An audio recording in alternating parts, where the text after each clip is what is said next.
예, 요즘 제가 하나님 앞에 기도할 때에 우선순위로 기도하는 것 중에 하나는요, 우리 성도들에게 고백을 한다면 이 시대의 목사로 살면서 이 시대가 지금 어떤 시대인지 하나님께서 말씀해 주시는 이 시대가 어떤 시대인지를 먼저 물으면서 이 시대의 목사로서 어쩌면 선지자로서의 사명을, 성경에 나오는 선지자는 아니지만 하나님의 말씀을 늘 묵상하고 있고 기도하는 이 목사로서 이 시대의 선지자로서 어떻게 이 시대를 잘 분별할 수 있도록 해주십시오.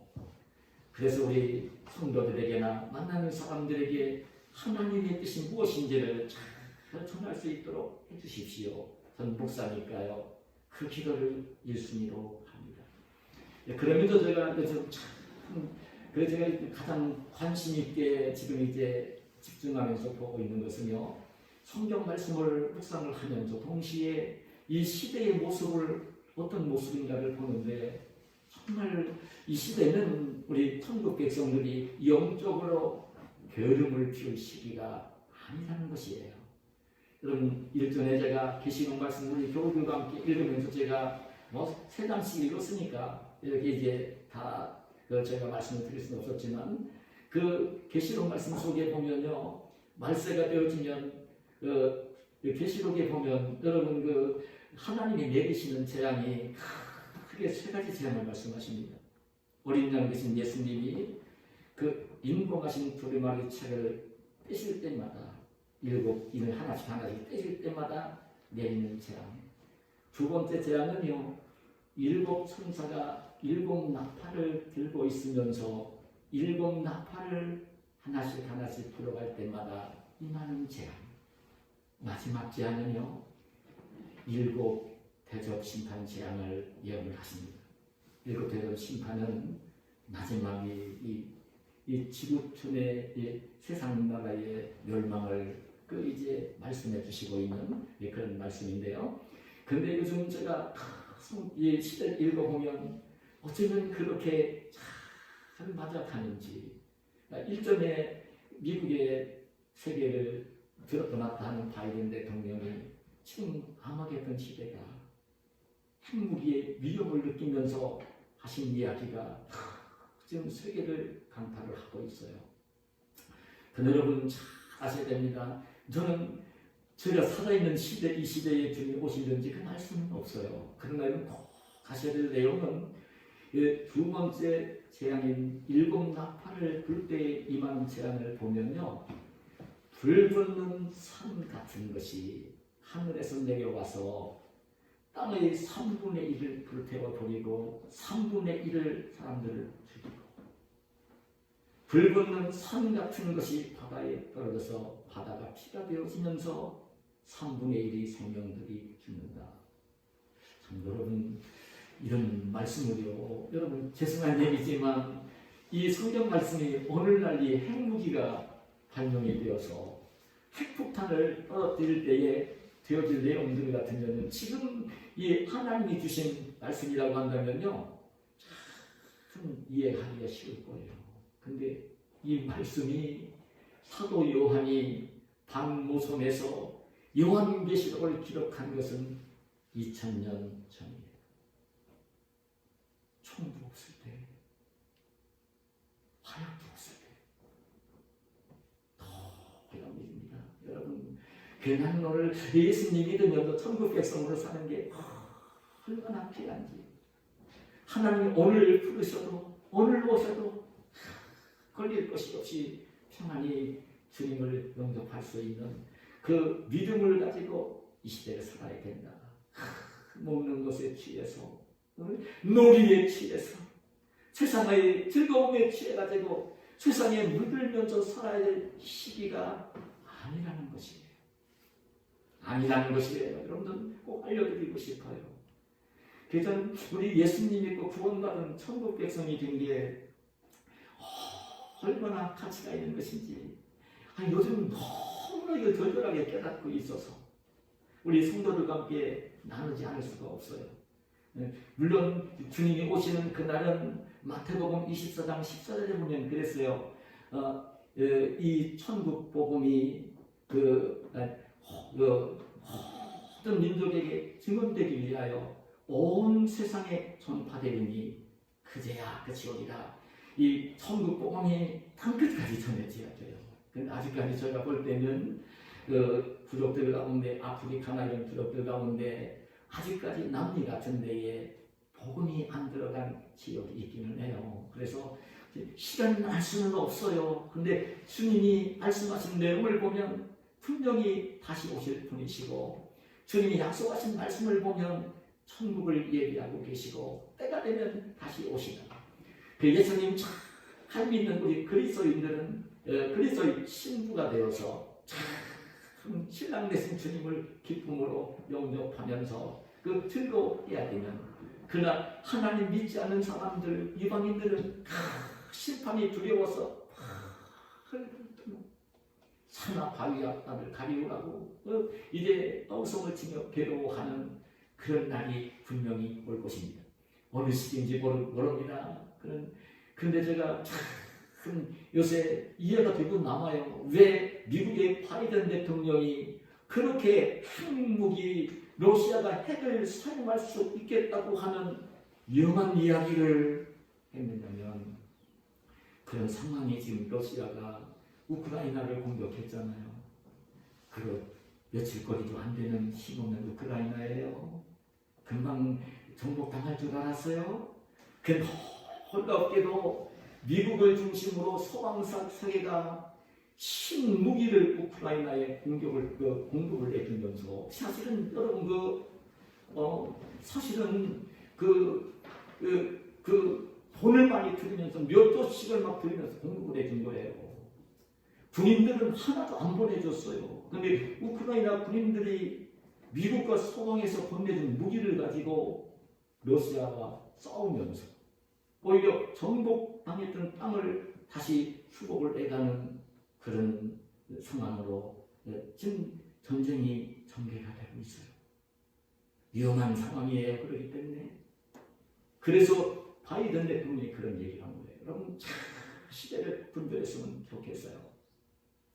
나만 하나님 말씀과 하나님 나와는 아무런 상관없다. 그거 아니에요. 이 세상은 얼마든지 쉽게 지나가는 것이고, 정한 때가 되면 참 주님이 오시는 것이고, 우리가 하나님 부르시면 가야 되는 것이고, 이런 인생이죠.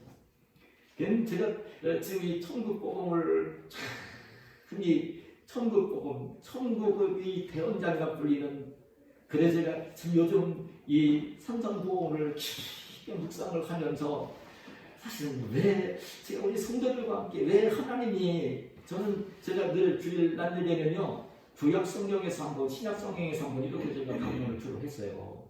절기 때만 해놓고 나서는요, 신구약 성경을 골고루 성도들에게 먹여야 되기 때문에 그렇게 했는데, 하나님이 이 산상보험을 강론을 하도록 저에게 선물을 하셨어요. 그런 가운데 우리 교우들도 그렇겠지만 송목사가 얼마나 위로가 되는지 모릅니다. 얼마나 위로가 되는지 모릅니다. 제가 지금 산상보호를 강론하면서 이 천국 백성이라 하나님 나라에 가서 영생 복락을 누릴 사람이다. 하나님의 자녀라면 이 땅에서 사는 게 전부인 줄 알고 몇십 년 살다가 죽으면서 지옥으로 갈 사람들하고는 달라야 되잖아요. 뭐가 달라야 됩니까? 달라야 되잖아요. 그거 그렇지 않습니까? 반드시 달라야 될 것 아닙니까? 이 속사람이 거듭난 사람이라면 껍데기는 다른 사람들과 비슷하게 보일지 모르지만 정말 속사람이 하나님의 자녀고 예수님을 믿고 있고 모시고 있으면 달라야 되는 거지요. 그게 천국 백성이죠. 그게 천국 백성인 거예요. 그러면 속사람이 달라졌으면 다른 사람으로 이 땅을 살아야 되는 게 또 맞지요. 그래서 주님이 말씀하신 게 뭐냐면, 반드시 예수님의 성품을 닮도록, 그래서 예수님의 성품을 닮으면서 세상에서 소금과 빛으로 살라고 하시고, 소금과 빛으로 살기 위해서는 하나님의 뜻을 알아야 되잖아요. 그래 하나님 말씀을 예수님이 먼저 말씀을 하시고, 그리고 난 뒤에는 그 하나님의 뜻대로 살기 위해서 그냥 율법의 대표적인 말씀들을 하나씩 그 해석을 하면서 말씀을 들려주시는 내용을 보는 거예요.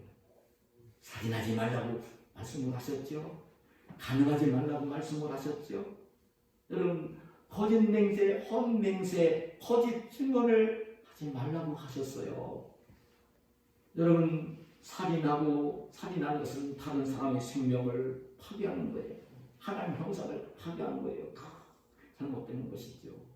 여러분, 간음하는 것은요, 요즘은 법으로 간음해도 죄가 안 된다고 얘기했으니까 너무나 잘못된 것인데 가정을 파괴하는 것이거든요. 하나님이 주신 가정을 파괴하는 것. 얼마나 나쁜 것인지 모릅니다. 헛맹세, 거짓 맹세, 거짓 증언, 이것도 다른 사람을 해롭게 하는 것이잖아요. 이 말씀을 하시면서 지난주에 제가 말씀할 때는 악한 자를 대적하지 말라는, 다른 사람을 해야 하는 것은 절대 하지 말아야 되고, 악한 자, 다른 사람이 나한테 하려고 할 때에, 해롭게 하려고 할 때에는 그때는 대적을 하지 말라고, 아주 지혜롭게 선으로 악을 착하게 나를 해롭게 하려고 하는 악한 사람이 도전에 올 때에는 선으로 악을 이기라는 그 말씀을 들려주신 거예요. 오늘 제가 다음으로 이제 묵상을 한 것은, 오늘 말씀을 예수님이 뭐라고 하시냐면 원수를 사랑하라고 하시고요, 원수를 사랑하라고 하세요. 그리고 또 뭐라고 말씀하시냐면 그런 말씀을 하셔요. 네? 정말 박해하는 자를 위해서는 기도를 하라. 이 말씀을 하시면서 주님이 그랬어요. 이같이 한즉 하늘에 계신 너희 아버지의 아들이 되리니. 원수를 사랑하고 박해하는 자를 위하여 기도하는 사람이 되어지면 하늘에 계신 아버지, 하나님 아버지의 아들이 된다. 자녀가 된다. 아들은 대표적인 단어입니다. 아들과 딸을 다 가르치는 말입니다. 그 원수를 사랑하고 박해하는 자를 위하여 기도하면 하늘에 있는 아버지, 하늘 아버지의 아들이 된다. 예수님은 독생자이시지만 이렇게 예수님 믿으면서 그 원수를 사랑하고 박해하는 자를 위해 기도하는 사람이 되어지면 하나님의 아들과 딸이 되어진다. 이 말씀을 하시는 것입니다. 저는 그래 오늘 이 말씀을 묵상을 하면서 여러분 한번 이 시간에 말씀을 들으면서도 한번 자신들을 한번 생각해 보세요. 이 땅에 살면서 참 내가 나에게 아픔을 주어서, 나에게 고통을 주어서, 나에게 피해를 주어서 나를 괴롭게 한 원수와 대적이 살아오면서 없었는지,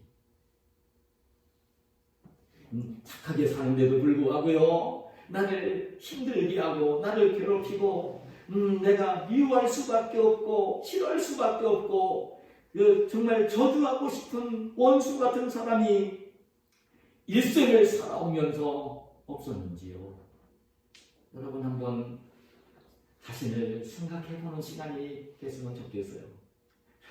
저는 참 고백인데 어떤 사람이 저에게 말로 상처를 주기도 하고, 목사인데도 불구하고 여러분 정말 어떤 행동으로 참 저에게 수모를 느끼도록 당하도록 하는 행동을 하는 것을 목사인데도 당해봤어요.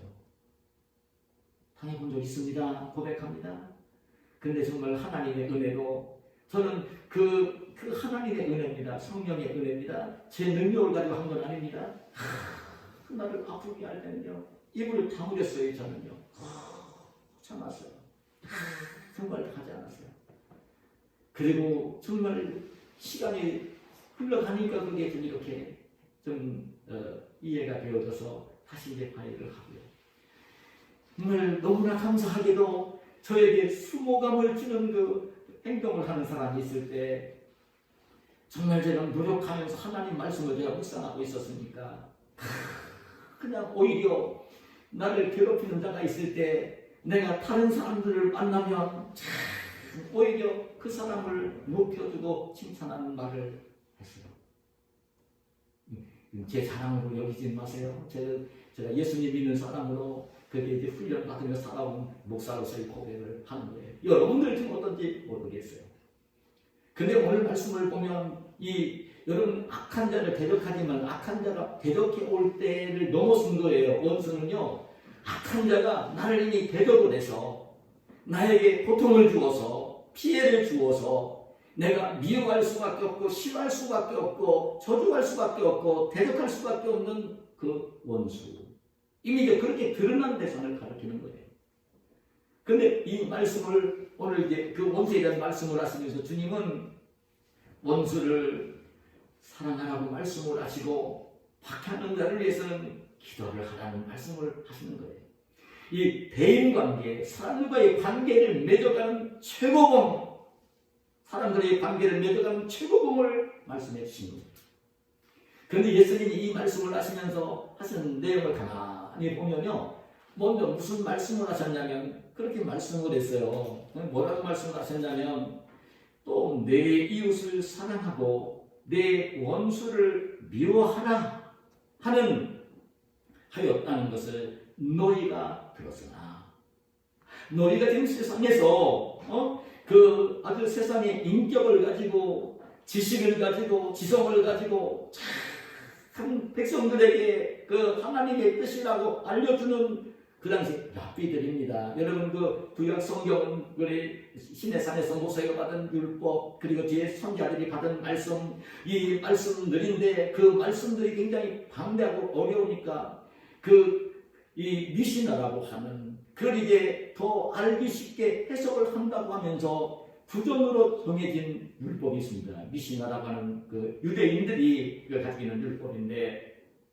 거기에 보면 장로들이 그 성경 말씀을 해석을 해가지고 나름대로 이제 기록한 내용들인데 그걸 이제 그 당시에 예수님 당시에 랍비들이 가르치고 있었어요.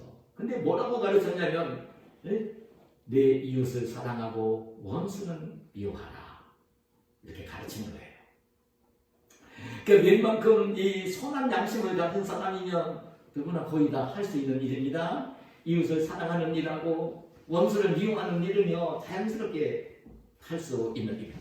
근데 정말 우리가 알 것은 제가 구약 성경을 아무리 읽어봐도요, 이웃을 사랑하고 원수를 미워하는 말씀이 없어요.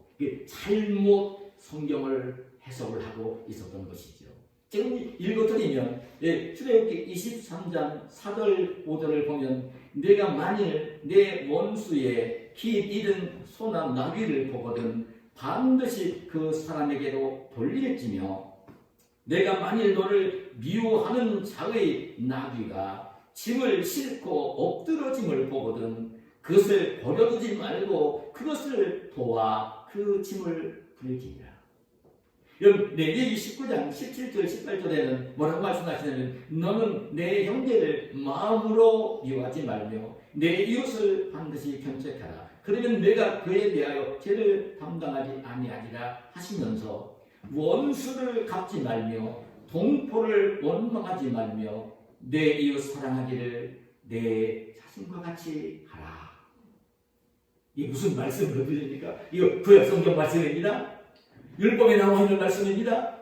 이 말씀을 가만히 보면 원수를 갚지 말라는 거예요. 너를 이미 해롭게 한 내 원수가 되어 있는 그 원수가 원수가 소나 나귀가 길을 잃었단 말이죠. 나에게 원수가 되는 사람이 소하고 나귀를 잃어버린 거예요. 길에서 그걸 본 거예요. 원수가 참 속된 말로 우리 감정적으로는 참 나를 저렇게 괴롭히고 하더니 잘됐다 그렇게 할 수 있는 그 재산 아닙니까? 소나 나귀를 잃은 걸 보았을 때는 원수지만 원수에게 주인에게 찾아서 돌려주라는 거예요. 그리고 또 뭐라고 하시냐면 그 미워하는 자의 그 나귀가 짐을 싣고 가다가 짐이 무거워서 엎드러진 거예요. 그럴 때는 그 원수를 도와서 나귀를 도와서 짐을 함께 부여주라는 말씀을 하시는 것입니다. 이 율법의 말씀들이 이런 말씀입니다. 그리고 원수를 갚지 말라고 하시고 이웃 사랑하기를 내음과 같이 하라는 말씀을 하나님은 주신 것이에요. 근데 왜 예수님 당시에 참이 그 랍비들이 그 당시 최고의 스승들입니다. 얼마 세상을 떠난 김동길 교수나 뭐 이어령 박사나 이런 분들의 견주는 사람들을 랍비라고 한 거예요. 그래 그들의 말이 거의 그냥 모든 사람들에게 영향력을 미칠 수 있는 분들을 랍비라고 한 거예요. 그들은 근데 그렇게 가르친 거예요. 이웃을 사랑하고 원수를 미워하라고 가르치고 있었던 거예요. 저는 그 말씀을 보면 하나님 말씀을 잘 모르고요, 자기들의 주관적인 생각을 가지고 그 해석을 한 것으로 여겨져요. 왜냐면요, 이 말씀을 주시면서도 하나님이 어떤 말씀을 하셨냐면 이스라엘 백성들에게 그냥 너희가 들어가서 요단강을 들어가서 살게 될 가나안 땅에 들어갈 때에는 가나안 땅에 7 부족이 살고 있는데 가나안 땅에 살고 있는 7 부족은 남겨두지 말고 다 진멸하라고 하나님이 명령을 하셨어요. 그 이제 원수로 해석을 했었을 것 같아요. 그 당시에 랍비들은.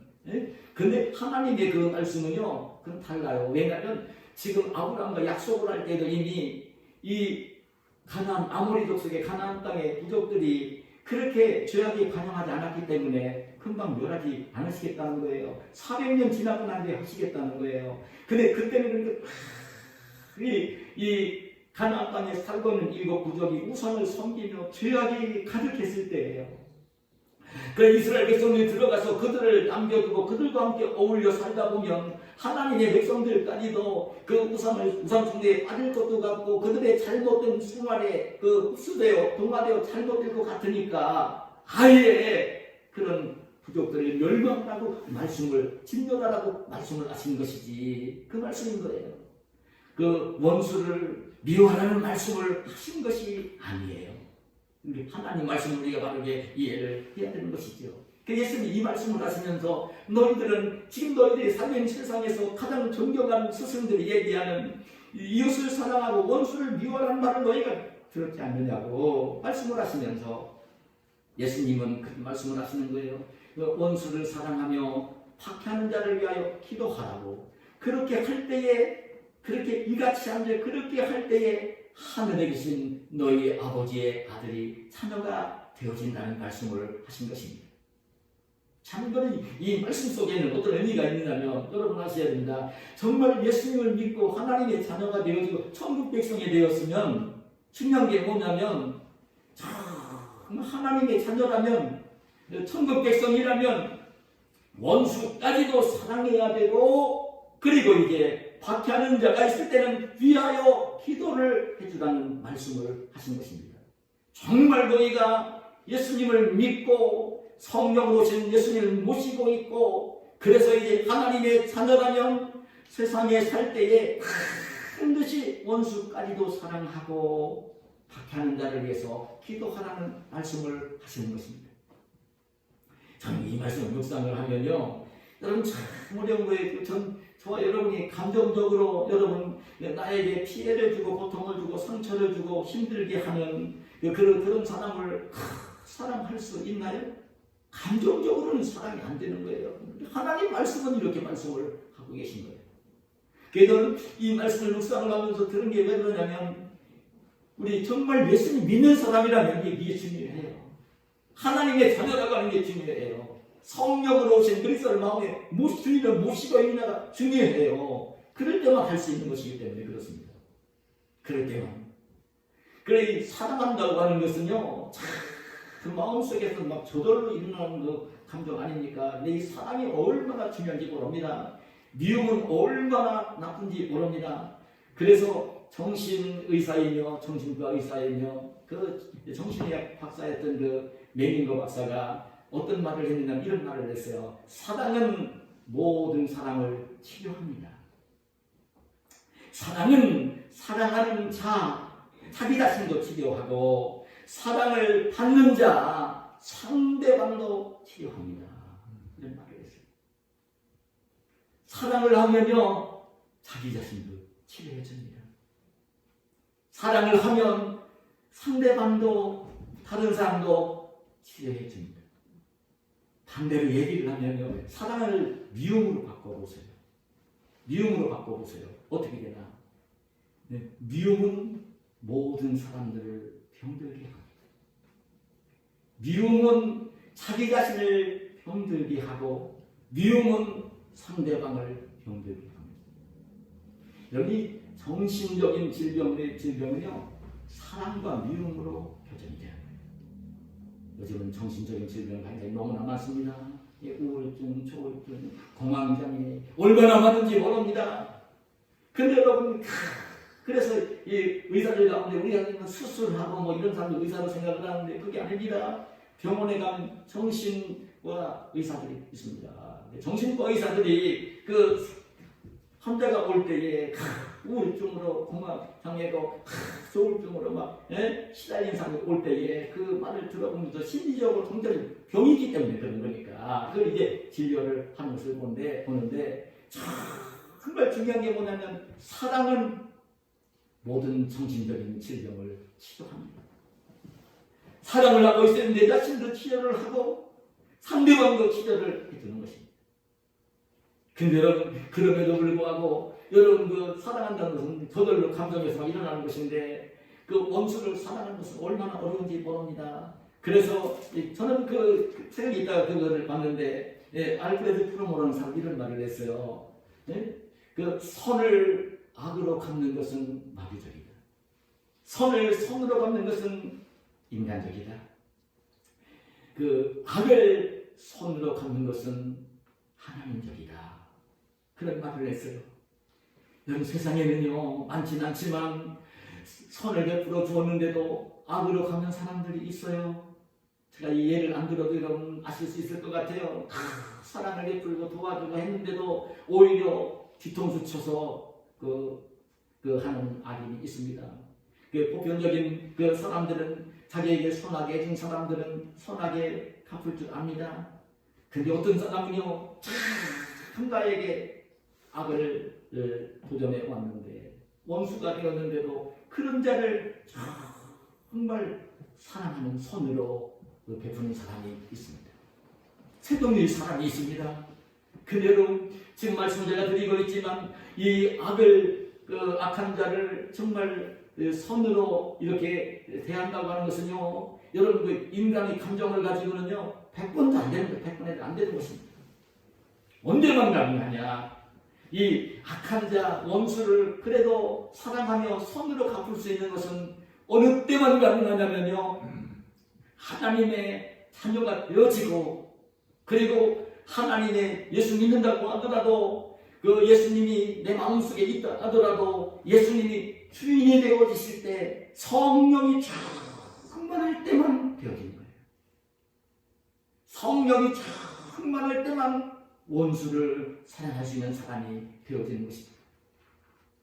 그래 주님이 이런 말씀을 하신 것입니다. 저는 예수님이 왜 그 원수까지 사랑하라고 말씀을 하시냐면, 우리 하나님은 원수까지, 죄인까지 사랑하시는 분입니다. 놀라운 일입니다. 하나님은 어떤 분이신가를 알아야 됩니다. 오늘 예수님 말씀을 하시면서 뭐라고 얘기를 하시냐면, 하나님은 선인과 악인에게 해를 비추시며 의로운 자와 불의한 자에게 비를 내려주신다. 우리 하나님은요, 사람은요, 선인에게는 뭐 선을 할 수 있고 악한 자에게는 악을 할 수 있는데, 우리 하나님은 그 선인에게도 해를 비추어 주세요. 악인에게도 해를 비추어 주십니다. 여러분 그 의로운 사람에게도 비를 내려주십니다. 불의한 자에게도 비를 내려주십니다. 무슨 얘기냐면요, 하나님은 악인도 불의한 자도 죄인도 원수도 사랑을 하시는 분입니다. 우리 하나님이 그러신 분입니다. 그건 이해가 될 우리 인간적인 여러분 기준을 가지고 생각을 가지고 판단을 하면 할 수 없는 일입니다. 근데 우리 하나님이 죄인도 사랑하시고 원수까지 사랑하시기 때문에 우리가 구원을 받은 것입니다. 이걸 그러셔야 됩니다. 내가 그 구원을 받고 하나님의 자녀가 되어진 것은 죄인도 사랑하시고 원수까지도 사랑하시는 하나님의 그 사랑 때문에 구원을 받은 것입니다. 놀라운 일입니다. 하나님이 우리를 구원하셨습니다. 독생자 예수 그리스도를 이 땅에 보내주시고 독생자 예수 그리스도를 대신 십자가에 못을 박혀 죽게 하시고 피값으로 우리의 죄를 다 믿음을 가지고 용서해 주시고 우리를 자녀로 삼으시고 영생을 소유하게 하시고 하나님의 자녀로 삼아주신 것입니다. 근데 이게 중요합니다. 지금 하나님의 자녀인 우리가 생각을 할 때는요, 아이고 그래도 믿지 않는 이방인들과 저 악인들과 죄인들과 다르지 않나 내가. 다르지 지금은요. 하나님의 자녀로 살면서 받은 것 중에 있으니까 다르지요 지금은. 근데 꼭 아셔야 될 내용이 뭐냐면 하나님이 언제 독생자 예수 그리스도를 보내주시고 나와 하나님과의 관계가 어떤 관계에 있을 때 예수님 보내주시고 예수님 십자가에 못 박아 달려 죽게 하셨느냐면요, 하셔야 될 내용을 우리가 바르게 알아야 됩니다. 이 말씀을 로마서 5장 말씀 6절이야 10절에 보면 이렇게 말씀을 합니다. 우리가 아직 연약할 때에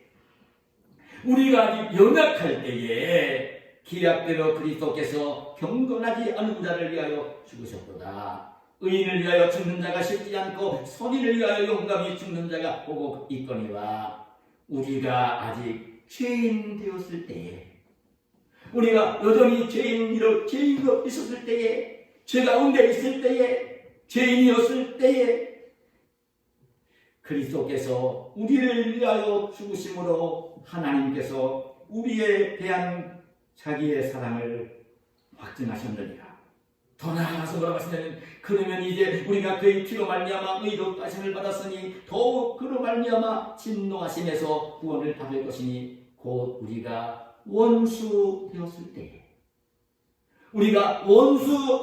때에, 하나님과 더불어 원수 되었을 때에 그의 아들의 죽으심으로 말미암아 하나님과 화목하게 되었은즉 화목하게 된 자로서는 더욱 그의 살아나심으로 말미암아 구원을 받을 것입니다.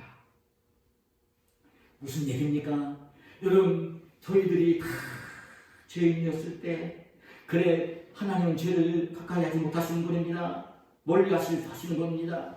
우리가 죄인이었을 때, 그리고 원수였을 때 하나님과 내 사이가 아들과 딸의 관계가 아니라 원수였을 때에 싫어하고 미워하고 배척하고 소주해야 될 그때에 그런 관계에 있을 때에 하나님은 우리를 사랑하셔서 독생자를 이 땅에 보내시고 십자가에 내주시고 예수님의 생명값으로 우리를 구원해 주신 것입니다. 그게 하나님의 사랑입니다. 하나님의 사랑으로 우리가 구원을 받은 것입니다. 하나님의 사랑으로 우리가 영생을 얻은 것입니다. 하나님의 사랑으로 우리가 하나님의 자녀가 된 것입니다. 하나님의 사랑으로 천국 백성이 된 것입니다. 오직 하나님의 사랑, 하나님의 긍휼로 되어진 것입니다. 하나님과 우리가 그런 관계일 때 우리가 구원을 받은 거예요. 그렇기 때문에 주님이 이 주문을 하시는 거예요. 참 너희들이 예수님 믿고 천국 백성을 하나님의 자녀라고 하면 정말 달라야 된다. 그래서 뭐라고 하시냐면 오늘 46절 이하를 읽어보면 이랬어요. 너희가 너희를 사랑하는 자를 사랑하면 무슨 상이 있으리요? 세리도 이같이 아니하느냐? 또 너희가 너희 형제에게만 무난하면 남보다 더하는 것이 무엇이냐? 이방인들도 이같이 아니하느냐?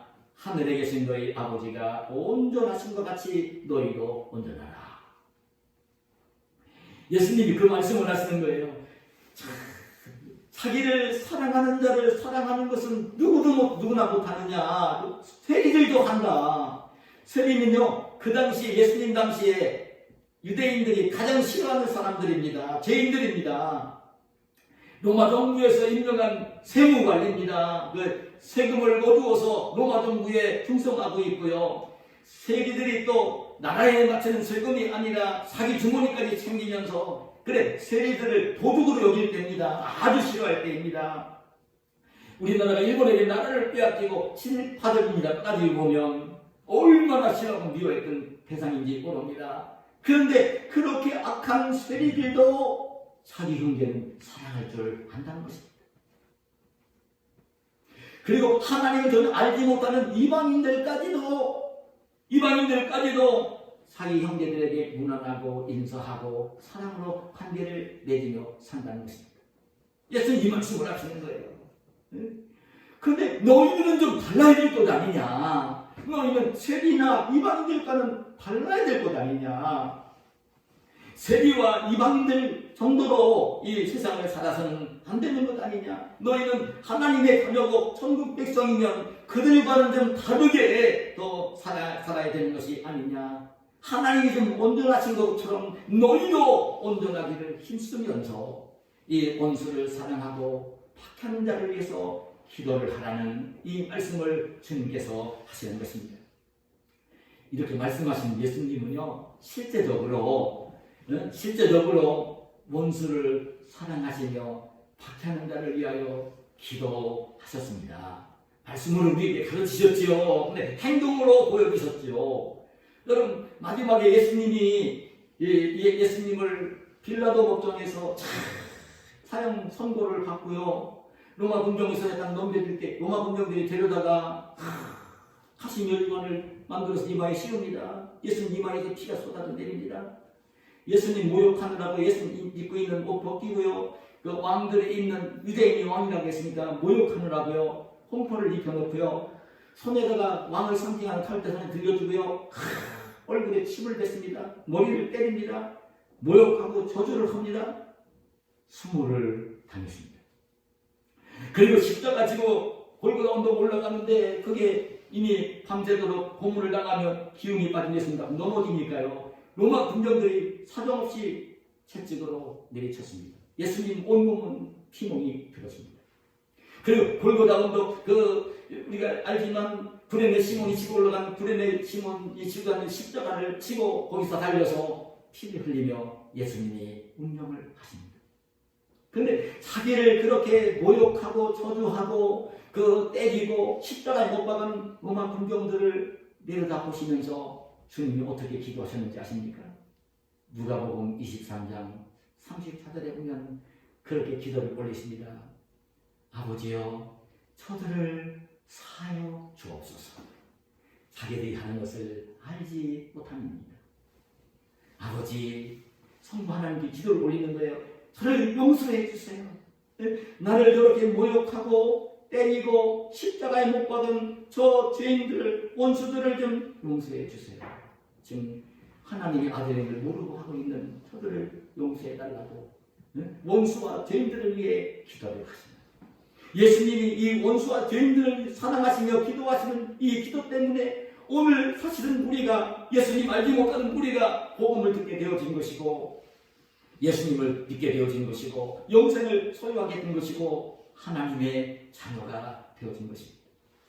실제적으로 예수님 말씀하시면서 우리에게 본을 보이신 것입니다. 그런데 예수님이 정말 여러분, 그러면 원수를 사랑하라는 말이 뭘까? 어떻게 하는 것이 원수를 사랑하는 것일까요? 지금 이미 나에게 고통을 주어서 원수일 수밖에 없는 그 원수를 사랑하는 게 도대체 뭐겠습니까? 예수님이 여러분 누가복음 6장 27, 28절에 보면 이런 말씀을 하세요. 그러나 너희 듣는 자에게 내가 이르노니 너희 원수를 사랑하며 너희를 미워하는 자를 선대하며 너희를 저주하는 자를 위하여 축복하며 너희를 모욕하는 자를 위하여 기도하라. 그게 원수를 사랑하라는 말씀을 하시는데요. 여기서 예수님이 구체적으로 원수를 사랑하는 것을 뭔가를 가르치세요. 원수를 사랑하라는 거예요. 여기서 여러분 그 원수를 사랑하라고 하시면서 미워하는 자, 저주하는 자, 모욕하는 자. 지금 나를 미워하는 자, 나를 저주하는 자, 나를 모욕하는 자는 원수입니다.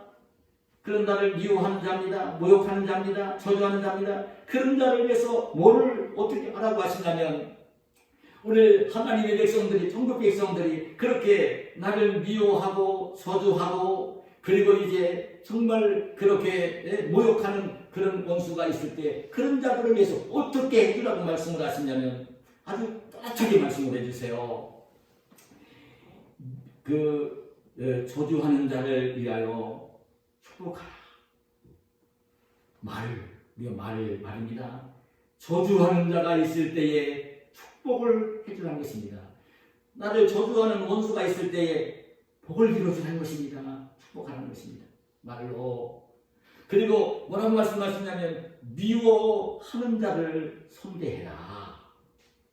미워하는 자를 선대해라. 그 원수를 착하게 선하게 대해줘라. 선대해라. 상당히 싫어하고 미워하는 자가 있어요. 근데 착하게 대해주는 것입니다. 그리고 모욕하는 자를 위하여 기도하라.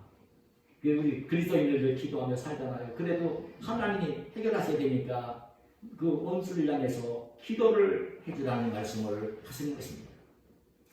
제가 이번 주에 이 말씀을 묵상을 하면서 여러분 제가 지금 월급소에 가서 교회당을 짓는데 수민들이 그 반대하는 그 어려움을 지금 몇 달 동안 겪고 있잖아요. 6월, 7월, 8월, 9월, 지금 10월 달이잖아요. 4달이 넘게 시달리고 있잖아요. 그래서 제가 인생을 살면서 참 이렇게 어려움을 겪는 것은 또 처음이에요. 제가 잘못한 것도 없는데 난 그래 우리 친구 목사님들 얘기 들어보니까 교회당 지을 때 어려움 당했다는 이야기를 제가 많이 듣고 있어요. 지금 저를 아는 목사님들 찾아오면 이것저것 얘기하면서 제가 듣는데 어려움을 겪었더라고요. 교회당 지면서 편하게 교회당을 지는 사람이 하나도 없더라고요. 다 어려움을 겪었어요. 그 겪으면서 주님 하신 이 말씀이요 마음속에 막 박하는 거예요. 제 마음속에 좀 많이 힘들 때 그냥 하나님 몸부림치며 막 기도할 때에 하나님이 성령으로 막 위로와 평안을 주셨다는 말씀을 드렸는데요. 그래서 제가 미워하지 않아요. 지금 그렇게 힘들게 해도.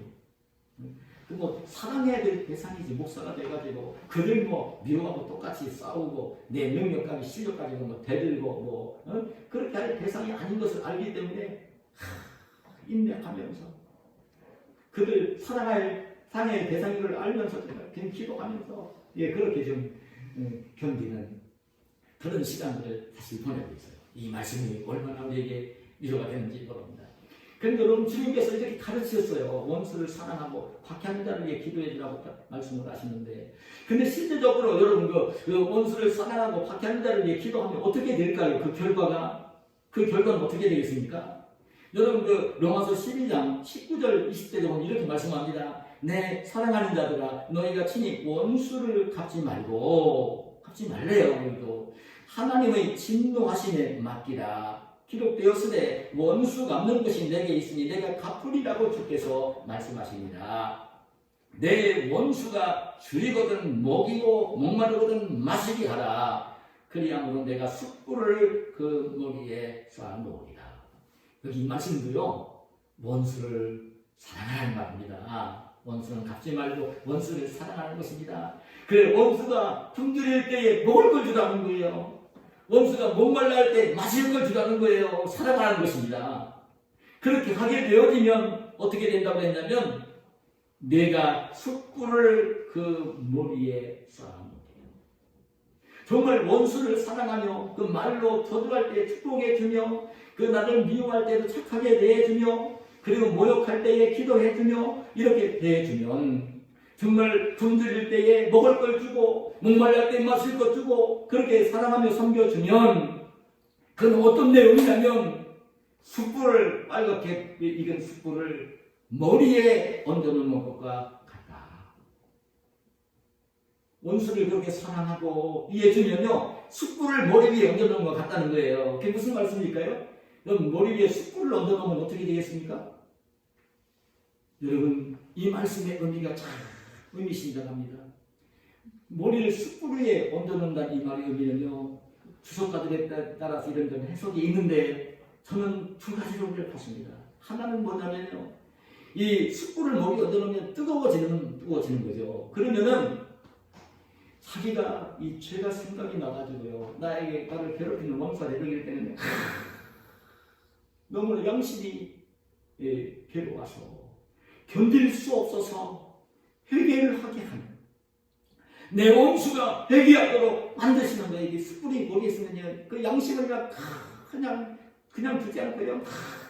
그 양심을 일깨워요. 뜨겁게. 그래서 자기의 잘못을, 잘못한 생각, 잘못한 말, 잘못된 행동을 깨닫게 해서 회개를 해서 회개하게 해서 화해를 하면서 친구가 되도록 만들어줘요. 근데 반면에 그냥 그렇게 끝까지 그 선대해 주는데도 원수를 사랑하는데도 불구하고 끝까지 미워하고 끝까지 저주하고 끝까지 모욕하고 그런 사람이 되어질 때는 숯불은요 그 사람을 태우는 거예요. 그 자체가 자신이 얘기하지 않으면 태우는 거예요. 하나님이 심판하시고 대신 징계를 해주시는 거예요. 여러분 하나님이 징계를 대신 해주시는 것입니다. 이 말씀이 그런 말씀입니다. 숯불을 이 머리에 얹어놓는다고 있는 그것입니다. 회개하게 만들든지 회개하지 않으면 하나님이 대신 원수를 갚아주시는 징계하십니다. 둘 중에 하나님 것입니다. 우리가 착한 우리 여러분 하나님 마음에 맞는 다윗입니다. 다윗은 정말 사울왕이 자기를 막 미워하며 죽이려고 할 때에요 끊임없이 용서했습니다. 끊임없이 자기는 도망을 다니면서 용서했습니다. 그리고 오히려 사울왕을 죽일 수 있는 기회가 2번 주어지는데도 사울왕을 살려주며 용서를 합니다. 손을 들지 않습니다. 그런데 끝내 사울왕은 회개를 하지 못합니다. 그랬더니 하나님은 블레셋 나라와의 전쟁을 하게 만들고 사울왕은 세 아들과 함께 전사를 합니다. 하나님이 대신 징계를 하시고 심판을 해주신 것이죠. 다윗이 대신 사울왕하고 막 싸우려고 하지 않았어요. 그랬더니 하나님은 사울왕이 죽고 난 뒤에 자연스럽게 이스라엘 나라의 2번째 왕으로 복을 주시며 세워주십니다. 저는 이 말씀을 사실 오늘 제가 이 말씀을 묵상할 때 참 먼저 떠오르는 게 뭐냐면 성경에 기록된 말씀은 아니지만 우리나라의 기독교 역사가 짧긴 하지만요 하나님의 신실한 종들이 여러 명 나왔습니다. 외경 시대였고 공산주의 침략을 받았던 나라이기 때문에 우리나라에는요 신실한 크리스찬들이요 그때 일본의 앞정석에서 신자탐대에 거부하면서 주기철 목사님 순교를 하십니다. 공산주의 침략 때 정말 눈물겨운 이야기 우리는 제가 그분 그 손양원 목사님 책을 2개 지금 가지고 있잖아요. 누구를 빌려줬더니 안 갖고 와서 안 가지고 있는데 두 분이 그 쓴 책이 사람이 먼저 탄다고 하는 글을 제가 읽어봤는데요. 참 눈물겨워요. 이 손양원 목사님은요. 그 지금 저 6.25 전쟁이 일어나기 직전입니다. 그때 여순 반란 사건 때 손 목사님 2 아들 동인이 동신이가 손양원 목사님 여수 애양원교회에서 신문을 하고 계셨고요. 유학을 보내 순천으로 멀진 않으니까 보내서 그 큰아들 동인이가 순천 사공학교를 다니고 있었고 수제를 다니는 학교입니다. 작은 아들은 순천 중학교를 다니고 있었어요. 근데 여순 사건 반란이 일어날 때 공산주의자들이 그 공산주의 선의로운 전입니다. 네? 요즘 그 정부에서 여순 사건에 억울하게 피해자가 좀 발굴해서 보상한다는 이야기를 하고 있더라고요. 근데 그때입니다. 공산주의 물든 사람들이 와서 공비들이 내려와서 여수와 순천을 며칠간 지배했습니다. 국내에서 발생한 공산주의자들입니다. 북한에서 내온 공산주의자들이 아니라 그때의 2 아들이 공산주의자인 안대선의 손에 2 아들이 죽음을 당했습니다. 아무런 잘못한 것도 없고요. 큰아들 동인이는 그 순천상호학교 기독교 학생회장으로 복음 전하면서 아버지 닮았죠. 그렇게 아주 신실하게 공부를 하고 있던 착한 2 아들입니다. 아무런 잘못 없습니다. 근데 기독교인은 절대 공산주의 무리 안 둡니다. 그렇기 때문에 기독교인들이 가장 많이 6.25 때라든지 매동시대 때 어려움을 겪은 거예요.